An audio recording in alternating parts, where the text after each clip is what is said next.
सबसे पहले आपको बताएं कि पंजाब में धुंध का राज है। शदीद धुंध के बायस मोटरवे को मुख्तलिफ मकामात से बंद कर दिया गया है। तर्जुमान मोटरवे पुलिस के मुताबिक शदीद धुंध के बायस सुबह के मोटरवे M1 को पेशावर टोल प्लाजा से सवाबी इंटरचेंज तक बंद कर दिया गया है और M4 को शेरशाह इंटरचेंज हकीम तक ट्रैफिक के लिए बंद किया गया है। मोटरवे M5 भी धुंध के बायस शेरशाह इंटरचेंज से रुकनपुर तक बंद कर दी गई है। तर्जुमान मोटरवे का कहना है कि ड्राइवर्स गैर ज़रूरी सफ़र से इज्तनाब करें।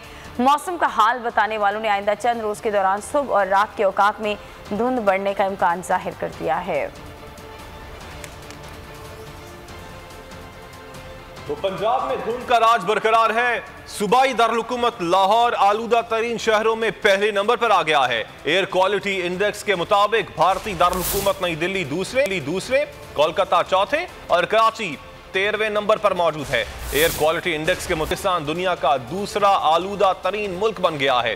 पाकिस्तान में तकरीबन 22 करोड़ अफराद आलूदगी का शिकार हैं।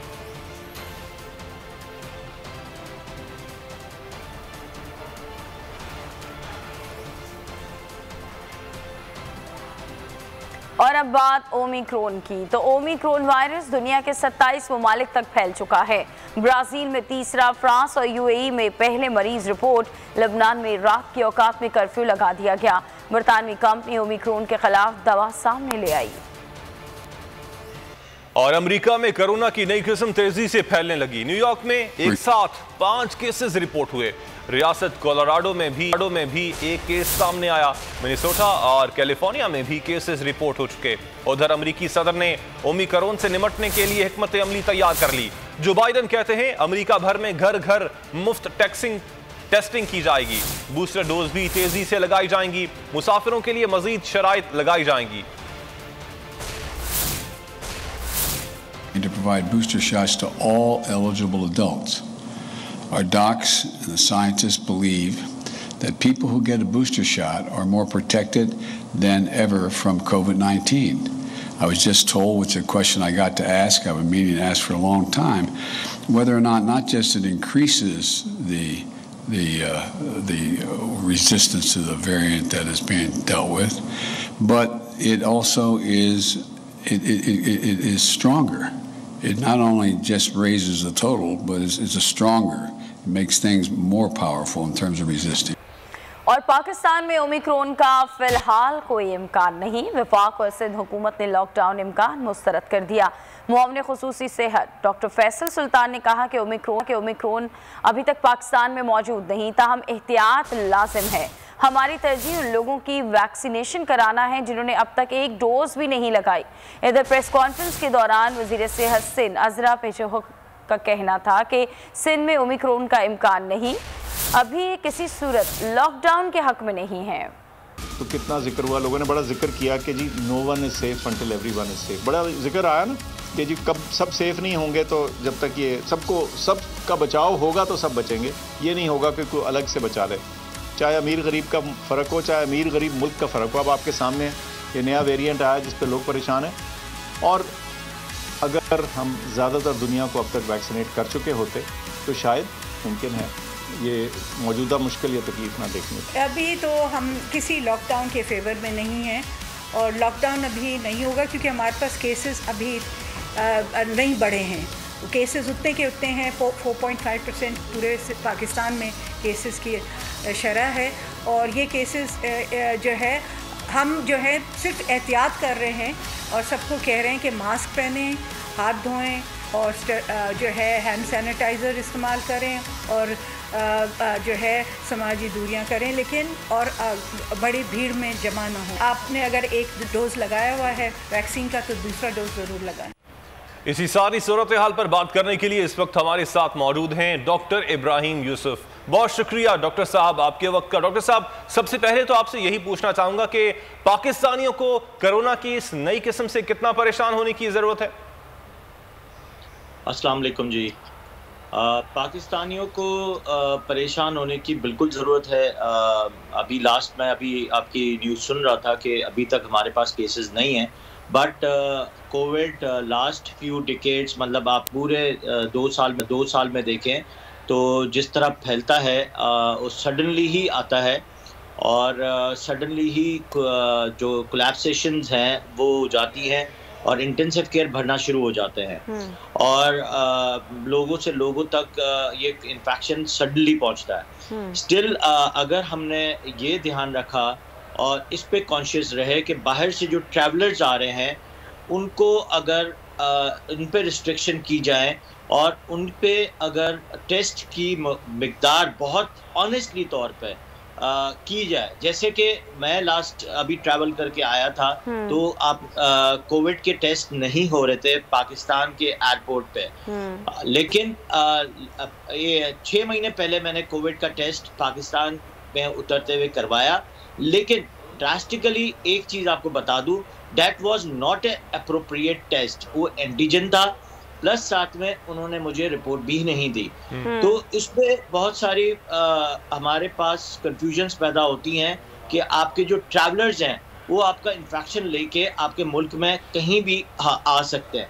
तो आपको स्ट्रिक्टनेस करनी पड़ेगी बहुत ज़्यादा एयरपोर्ट्स पे, और जो एयरपोर्ट्स पे अमला है तब आप इसको कंट्रोल कर सकेंगे। सेकेंडली, ओमिक्रॉन हो या आगे जाके एम्बो हो, एमबी हो, या जितने भी वायरसेस के नाम इनके लिस्ट में हैं आगे, वो आगे जाके भी पॉजिटिव की तरफ आ सकते हैं अगर आपने ख्याल ना किया। नो डाउट हैंड वॉश करना, सैनिटाइज करना, दूर रहना, मास्क रहना वो अपनी तरफ है, लेकिन कोविड अगर किसी ना किसी तरह अगर फैलना होगा तो कोविड फैलेगा और साथ में जो है वो बहुत सारी जानें भी ले सकता है। तो आपको स्ट्रिक्ट रूल्स अप्लाई करने पड़ेंगे फॉर द टेस्ट, क्वारंटाइन। जो लोग बाहर से आ रहे हैं, अगर आप बाहर वेस्टर्न ममालिक में जाएं तो उनकी जो पॉलिसीज हैं बहुत स्ट्रिक्ट है, हमारे यहाँ वो पॉलिसीज फॉलो नहीं होती हैं। अगर वो पॉलिसीज को हम अगर फॉलो करेंगे तो नो डाउट हम इस पर बहुत ज़्यादा बिल्कुल सर, ये जो आप अपना एक्सपीरियंस शेयर कर रहे हैं ऐसा हमारे साथ भी हो चुका है। टेस्ट तो कर लिया जाता है लेकिन बगैर किसी रिपोर्ट के ही वो आपको क्लियर करके कहते हैं अब आप जा सकते हैं। तो इन चीज़ों का एहतियात करना बहुत ज़रूरी है। साथ साथ ये जो सिंध हुकूमत ये कह रही है कि अभी लॉकडाउन की ज़रूरत नहीं है, क्या वाकईतन ऐसा है? अभी लॉकडाउन नहीं, अभी सिर्फ एहतियात करना है, या पाकिस्तान को ये इंतज़ार नहीं करना चाहिए कि कोई केस आएगा तो उसके बाद ही हम सख्ती करेंगे? आई थिंक सो कि सही, बिल्कुल इनका फैसला बिल्कुल ठीक है। अभी हमारे पास कोई केसेस रिपोर्ट नहीं हुए हैं। अभी भी अगर आप रेशो देखें तो पूरे मुल्क में 114 या 15 केसेस ही आ रहे हैं और रिपोर्ट भी प्रॉपर तरीके से नहीं हो रही। और प्लस साथ में एक इशू बता दूं कि तो टेस्ट होंगे, बीमारी नहीं आएगी तो टेस्ट भी नहीं होंगे, तो हमारे पास रिपोर्टिंग भी नहीं होगी। नो डाउट अभी जो बीमारी चल रही है that is air pollution index ख़राब होने की वजह से सीवियर किस्म का गला ख़राब हो रहा है। जस्ट लाइक कोविड में होता था कि उसमें भी गले में बहुत ज़्यादा शदीद पेन होता था और इसके बाद वो लंग में अटैक करता था। तो कई दफ़ा मिसकन्फ्यूजन होने के शिकार है, लेकिन बस मिसकन्फ्यूजन नहीं हो रही है। लेकिन स्टिल अगर आप देखें तो अगर आप इसको कोविड नहीं लेंगे, कोविड नहीं इन्फ्लुएंजा वायरस ही लेंगे। लेकिन अगर हमने कंट्रोल एक्शन पे काम नहीं किया स्ट्रिक्टली, जैसे आपने भी अभी इस पे एग्री किया मेरी बात पे कि एयरपोर्ट पे अगर आपने उस तरह के फैसले नहीं किए कि एयरपोर्ट पे अगर कोई पॉजिटिविटी आती है, अगर कोई सिक पेशेंट है, तो वहीं आपकी क्वारंटाइन लेवल होना चाहिए। जैसे कि अगर आप बाहर वेस्टर्न के ममालिक में देखें, इंग्लैंड में देखें, दुबई में देखें, सऊदी अरब में देखें, there was a quarantine area, वहाँ पे क्वारंटाइन करना पड़ता था। आप उसके बाद टेस्ट करवाते थे। फिर last month I was in England और वहाँ पे भी मैंने यहाँ से एक टेस्ट करवाया, फिर दोबारा डे 2 पे दोबारा एक टेस्ट करवाया। तो ऑनेस्टली अगर आप जब तक टेस्ट पे प्रॉपर उस पर ध्यान नहीं देंगे और क्वारंटाइन पे ध्यान नहीं देंगे तो आपके ट्रैवलर्स वो इन्फेक्शन अगर लेके आए तो 1 से 1000 लोग इन्फेक्टेड हो जाएंगे। ठीक। अच्छा सर, अब एक और चीज़ आपसे पूछना चाहूँगा। हमने देखा है कि एक बार फिर से पाबंदियां लगना शुरू हो गई हैं। सफरी पाबंदियां मुख्तलिफ ममालिक ने दीगर ममालिक पर लगा दी हैं, लेकिन अब सवाल यहाँ पे ये उठता है कि क्या हम इस कोरोना की वबा से निकल भी सकते हैं और कब तक निकल जाएंगे? ये कहना बहुत मुश्किल है कि कब तक निकल जाएंगे।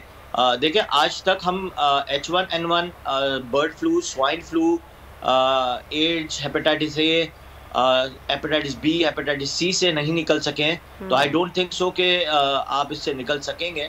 But it will be positive ratio with the vaccines, और जितना हम वैक्सीन्स पे ध्यान देंगे इतना ही जो है हमारे पास एंटीबॉडीज़ बनेंगी, और एंटीबॉडीज़ बनने से हम कोविड के असरात से बेहतर ज़िंदगी गुजार सकेंगे। नो डाउट कोविड की वैक्सीन का एक बहुत बड़ा मिथ है या हमारे पास मिस गाइडेंस होती है कि उससे क्यों लगाई जाती है और क्यों।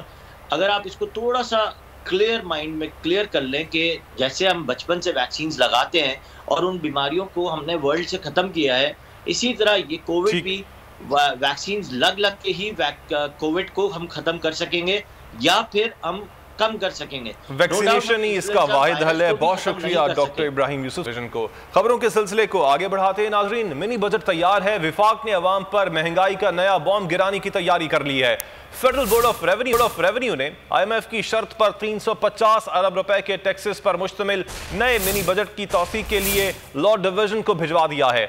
ज़राए का कहना है कि मिनी बजट में लग्जरी आइटम्स महंगी की जाएंगी, पुरतायुश इंपोर्टेड अशिया पर कस्टम ड्यूटी बढ़ाने की तजवीज़ दी गई है, जबकि मिनी बजट में गैर अहम अशिया पर सेल्स टैक्स बढ़ाने की तजवीज़ भी दी गई है। महंगाई का तूफान आने को तैयार, वफाक ने अवाम पर महंगाई का बम गिराने का प्लान बना लिया। फेडरल बोर्ड ऑफ रेवेन्यू ने 150 अरब रुपए के टैक्सेस पर मुश्तमिल मिनी बजट तौसी के लिए लॉ डिवीजन को भिजवा दिया। ज़राए का कहना है कि मिनी बजट में लग्जरी आइटम्स महंगी की जाएंगी, पुरतायुश इंपोर्टेड अशिया पर कस्टम ड्यूटी बढ़ाने की तजवीज़ दी गई है, जबकि मिनी बजट में गैर अहम अशिया पर सेल्स टैक्स बढ़ाने की भी तजवीज़ पेश की गई है। हुकूमत की जानिब से तैयार किए गए मिनी बजट में दरामदी गाड़ियों पर टैक्स बढ़ाने की तजवीज़ को भी शामिल किया गया है। पेट्रोलियम मसनूआत पर सेल्स टैक्स रिफाइनरी स्टेज पर लागू होगा। 350 अरब रुपए की टैक्स छूट खत्म करने के लिए तरमीमी फाइनेंस बिल में शेड्यूल 6 मुकम्मल खत्म किया जा रहा है। छठे शेड्यूल के खात्मे से 350 अरब रुपए की टैक्स मराद खत्म हो जाएंगी। मोबाइल फोन, स्टेशनरी और पैक फूड आइटम्स पर टैक्स छूट खत्म किए जाने का इम्कान है। जीरो रेटेड सेक्टर से भी सेल्स टैक्स छूट मुकम्मल खत्म किए जाने का इम्कान है। जिन अशिया पर सेल्स टैक्स 17% से कम है, उन पर भी सेल्स टैक्स 17% तक किए जाने का इम्कान। मखसूस शोबों को हासिल टैक्स छूट को भी खत्म किए जाने का इम्कान। खाने पीने की अशिया और अद्वियात पर टैक्स छूट बरकरार रहेगी। Chairman federal board of revenue doctor Ashfaq Ahmed ने कहा कि मिनी बजट तैयार हो चुका, हुकूमत जब कहेगी पेश कर देंगे। और FBI ने मुल्क भर में 40 बड़े शहरों में रिहायशी और कमर्शियल जायदादों की सरकारी कीमतें बढ़ा दी। जायदाद की कीमतें मार्केट वैल्यू की तकरीबन 95% तक पहुंचा दी गई। 40 बड़े शहरों तक जायदाद की कीमतों का नोटिफिकेशन जारी। रियल एस्टेट कंसल्टेंट्स एसोसिएशन ने FBI की जानिब से प्रॉपर्टी वैल्यूएशन को यकसर मुस्तरद कर दिया। लेकिन मिनी बजट आने से पहले ही असरात सामने आने लगे हैं। पाकिस्तान स्टॉक एक्सचेंज को रवां साल का सबसे बड़ा झटका लगा।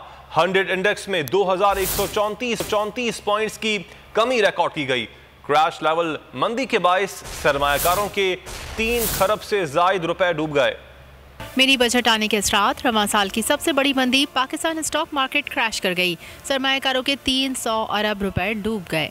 कारोबारी हफ्ते के चौथे रोज मार्केट 44,000 पॉइंट्स की नफसियाती हद बरकरार ना रख सकी। 100 इंडेक्स में 2135 पॉइंट्स की रिकॉर्ड कमी। मार्केट 43,234 पॉइंट्स की सतह पर बंद हुई।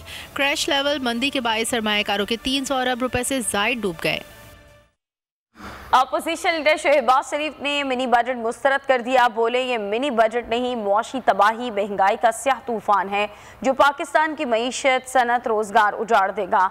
ये कौमी मईशत के ताबूत में आखिरी कील साबित होगा। हुकूमत एक गलती को दूसरी संगीन गलती से ठीक करने की रवश पर कारबंद है।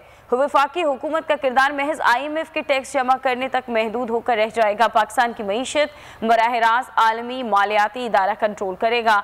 उन्होंने ऐलान किया कि मिनी बजट का डटकर मुकाबला करेंगे, मंजूर नहीं होने देंगे।